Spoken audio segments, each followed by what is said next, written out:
Hi, this is Joel, the Dutch Nets fan, coming to you with the first episode of Nets Level.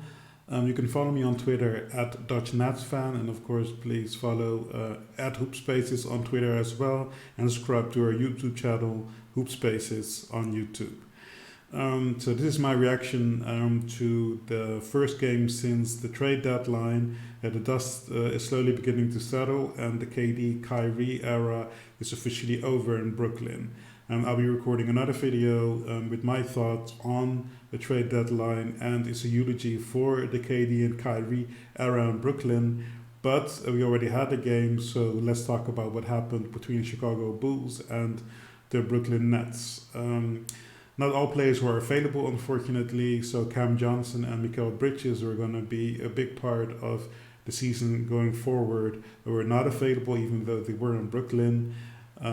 Seemed a bit shell-shocked, to be perfectly honest, but one can imagine.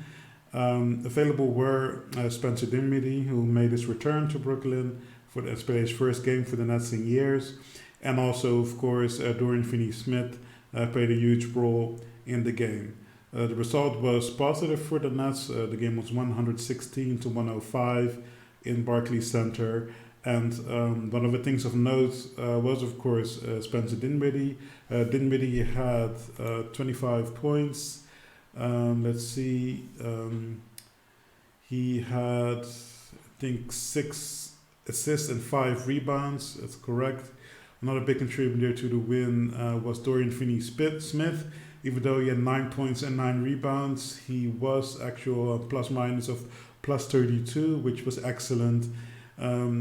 Joe Harris came off the bench. He scored 6 3-pointers in the second quarter, and is a big reason also why we won the game and why we actually took the lead in the second quarter.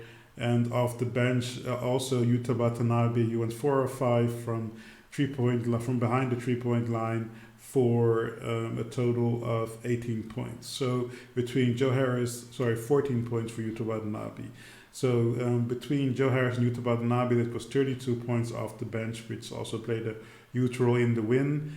Cam Thomas regressed to the mean a little bit. He's not going to score 40 points every game. I'm sorry, Nets world, but he had a very respectable 20 points. Of low efficiency. He went over in the first half. However, he did hit a big 3 in the fourth quarter. So, my thoughts on the game.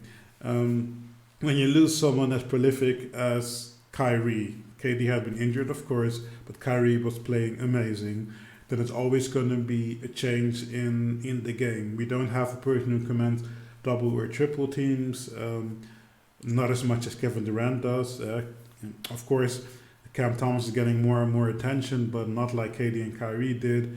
You miss some shot creation.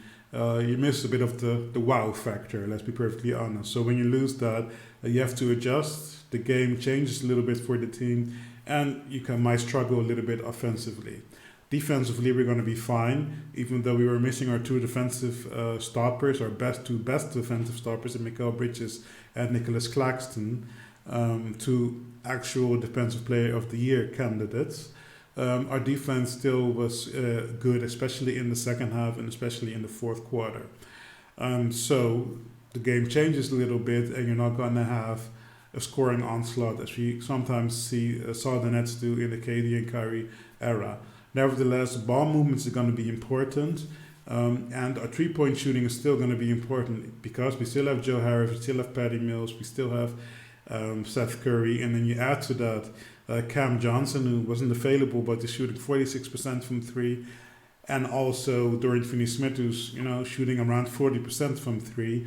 That's going to be our weapon on offense: the ball movement and the 3-point shooting. We're the second best 3-point shooting team by percentage in the league, and I think we're going to have to remain top 2, top 3 to make an actual impact. However, as said, our defense is going to be good, and that's something that excites me about this new team. So a slow start. Our offense wasn't clicking to start the game, but we compensated for that, thankfully, in the second half. I must also say that I was very much positively surprised by Dayron Sharp. He oftentimes seems like a player who's just not NBA ready, who hasn't made the progression that's, for example, Cam Thomas had. However, he did play a decent game. He has one of the poorest handles I've ever seen a big man have.